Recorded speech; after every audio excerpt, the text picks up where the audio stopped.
নমস্কাৰ। আগন্তুক সৰস্বতী পূজা উপলক্ষে আপোনালোকক 2-4টা টিপছ দিব বিচাৰিছোঁ, যিটোৱে আপোনাৰ লগতে আপোনাৰ সন্তানৰো শ্ৰীবৃদ্ধি হোৱাত সহায় কৰিব, সন্তানৰ পঢ়াত মন বহাব, পঢ়াত কনচেনট্ৰেশ্যন কৰিব নোৱাৰা ল'ৰা ছোৱালীৰ কাৰণে বহুতখিনি লাভৱান হ'ব। গতিকে সৰস্বতী পূজাৰ দিনা আপোনালোকে ৰাতিপুৱা সোনকালে শুই উঠি ঘৰটো যিমানখিনি পাৰে ডিক্লেটাৰ কৰিবলৈ চেষ্টা কৰিব, অৰ্থাৎ ঘৰটো চাফ চিকুণ কৰিব, ঘৰৰ পৰা অলাগতিয়াল বস্তু, টেবুলৰ পৰা অলাগতিয়াল সামগ্ৰী আদি আঁতৰাই ৰাখিব, ঘৰৰ দৰজা মুখৰ বাহিৰৰ পৰা জোতা চেণ্ডেল আদি আঁতৰাই ৰাখিব আৰু ঘৰটো চাফ চিকুণ কৰি লৈ তাত নিমখ পানী দি ঘৰটো এবাৰ মুচি ল'ব। তাৰপিছত গা পা ধুই উঠি আপোনালোকে সকলোৱে আপোনাৰ লগতে আপোনালোকৰ ল'ৰা ছোৱালীকো যিমানখিনি পাৰে হালধীয়া বস্ত্ৰ এবিধ পৰিধান কৰিবলৈ চেষ্টা কৰিব। হালধীয়া বস্ত্ৰই আপোনালোকৰ জীৱনলৈ সুখ সমৃদ্ধি আৰু শ্ৰীবৃদ্ধি আদি কঢ়িয়াই আনে। হালধীয়া ৰংটো ব্যৱহাৰ কৰিলে, সৰস্বতী পূজাৰ দিনা যদি হালধীয়া ৰংটো ব্যৱহাৰ কৰে, তেতিয়া কাৰোবাৰ পুষ্টিত যদি বৃহস্পতি নিচস্ত হৈ আছে, তেতিয়া বৃহস্পতিয়ে শুভ প্ৰভাৱ দিবলৈ আৰম্ভ কৰে। তাৰপিছত সৰস্বতী মাতৃৰ ফটো এখন ঘৰৰ যদি আপোনাৰ মন্দিৰ আছে তাত ৰাখি ল'ব, নহ'লে পঢ়া টেবুলৰ কাষতে সৰস্বতী মাতৃৰ ফটো এখনত ধুনীয়াকৈ সজাই লৈ তাতে ধূপ ধূনা বন্তি আদি জ্বলাব।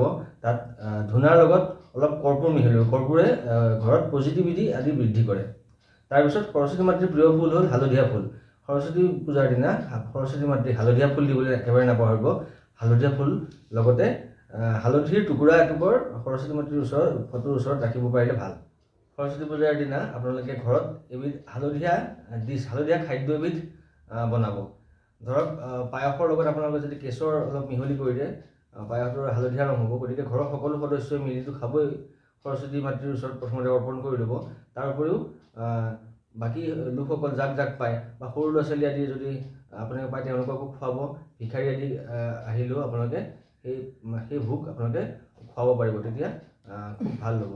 আৰু এটা কথা কওঁ, খুব এটা ইম্পৰ্টেণ্ট কথা, সেইটো হ'ল আপোনালোকে আপোনাৰ লগতে আপোনালোকৰ সন্তানকো এটা সৰস্বতী যন্ত্ৰ নিজ হাতেৰে বনাবলৈ সেইদিনা আপোনালোকে চেষ্টা কৰিব। সৰস্বতী যন্ত্ৰটো কেনেকৈ বনায় অনলাইন চাৰ্চ কৰিলেও আপোনালোকে পাব। তাৰ লগতে মই এটা সৰস্বতী যন্ত্ৰৰ ফটো এখন মই ইয়াতে লগাই দিম, আপোনালোকে চাব পাৰিব। সৰস্বতী যন্ত্ৰটো বনোৱাৰ নিয়ম হ'ল ডালিমৰ পেনেৰে অষ্টগন্ধাৰ চিয়াঁহীৰে আচলতে সৰস্বতী যন্ত্ৰটো অংকন কৰিব লাগে। নোৱাৰিলেও হালধীয়া নহ'লে আপোনালোকৰ কমলা ৰঙৰ যিকোনো চিয়াঁহী দি বগা কাগজত অংকন কৰি লৈ ৰাতিপুৱা গা পা ধুই উঠি কৰিব এইটো কাম। চাফ চিকুণ বস্ত্ৰ পিন্ধি লৈ পেলাই, হালধীয়া বৰণৰ বস্ত্ৰ পিন্ধি লৈ পেলাই এই কামটো কৰিব। আপুনিও কৰিব, আপোনাৰ সন্তানকো এই কামটো কৰিবলৈ দেখুৱাই দিবচোন। আৰু সৰস্বতী যন্ত্ৰ অংকন কৰাৰ সময়ত ওম হ্ৰীং ঐং হ্ৰীং সৰস্বতীয়ে নমঃ এই মন্ত্ৰটো যিমান পাৰে জপ কৰি থাকিব। তেতিয়া মন্ত্ৰটো এনাৰ্জাইজ হয়। গতিকে সেই যন্ত্ৰটো বনোৱাৰ সময়ত এই মন্ত্ৰটো আপোনালোকে মনতে উচ্চাৰণ কৰি ল'ব। তাৰপিছত যন্ত্ৰটো অংকন কৰি সৰস্বতী মাতৃৰ চৰণত আপুনি সৰস্বতী পূজাৰ দিনা ৰাখিব দিব। লগতে সন্তানৰ যিখিনি কিতাপ পত্ৰ আছে, সেই যিখিনি কিতাপ পত্ৰ আয়ত্ত কৰিবলৈ অলপ অসুবিধা হৈছে, মেথছ হওক ছায়েন্স হওক, এনেকুৱা ধৰণৰ কিতাপ পত্ৰ যিখিনি অসুবিধা হৈছে, সেইখিনি সৰস্বতী মাতৃৰ শ্ৰীচৰণত ওচৰত সৰস্বতী পূজাৰ দিনা ৰাখিব। ৰাখি লৈ পেলাই পিছদিনা সেইখিনি তাৰ পৰা আঁতৰাব। তেতিয়া এই কিতাপ পত্ৰখিনিও এনাৰ্জাইজড হোৱা বুলি কোৱা হয়। আৰু তাৰ লগতে এটা স্তোত্ৰ আছে, মেধা চুক্তম স্তোত্ৰ। সেই স্তোত্ৰটো আপোনালোকে অনলাইন চাৰ্চ কৰিলেও পাই যাব। সেই দিনটোত, সৰস্বতী পূজাৰ দিনটোত মেধা চুক্তমটো পাঠ কৰিব পাৰিলেও ভাল, লগতে শুনিব পাৰিলেও ভাল। ঘৰত এইটো প্লে কৰি ৰাখিব।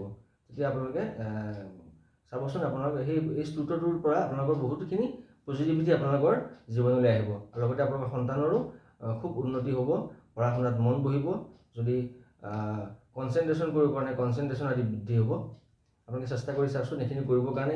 এই বছৰটো, অহা বছৰটোতে আপোনালোকে গম পাব যে এইখিনি কৰি আপোনালোকৰ কিমানখিনি ইয়াৰ পৰা পজিটিভ ৰিজাল্ট পাইছে। ধন্যবাদ।